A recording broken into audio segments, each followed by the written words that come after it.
mga kalablab.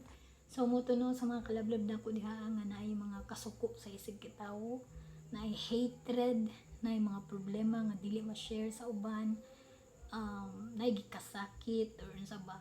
So ang akong advice sa inyo ano, ayaw nang gipusa sa inyong kaugalingon, no? Ibugwak na tanan sa Ginoo, iampo na tanan, imo pa casting all your cares upon him for he careth for you. So imo na i-pour out sa Ginoo nga Lord, i-cast sa Ginoo nga Lord, kanina niya akong problema, grabe, ihilak na siya sa Ginoo, no?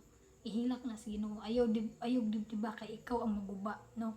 You are like imong like you are like ikaw go-drive sa imong no? So dili jud ang ikapuyon jud ka kung ikaw go-drive sa imong no? Kay di ba sa time nga nagtuo na kay dawat kay Jesus, na ang Holy Spirit sa imong kinabuhi ug muna na i-drive sa imong life. Pero nay mga times nga bisan Kristohanon na ta, mangilog ta, no? Mangilog tag manubila. Nga Lord diri lagi ko, di ba? So muna ang mahitabo sa tuwa. Kita ang madaot, no? Kita ang kapuyon, kita ang maguba kay kita na may drive, no? So let God do his part. Part sa Ginoo, siya'y bahala na. Ang part nimo i-surrender na to ang tanan sa iya, no? Ang part na to mo atong buhaton, no? Ang mga butang nga dili na to kaya mo ato i-surrender sa Ginoo.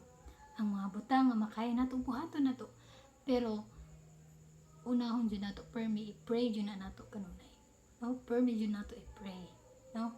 Kay ang Ginoo ra jud, no? Ang Ginoo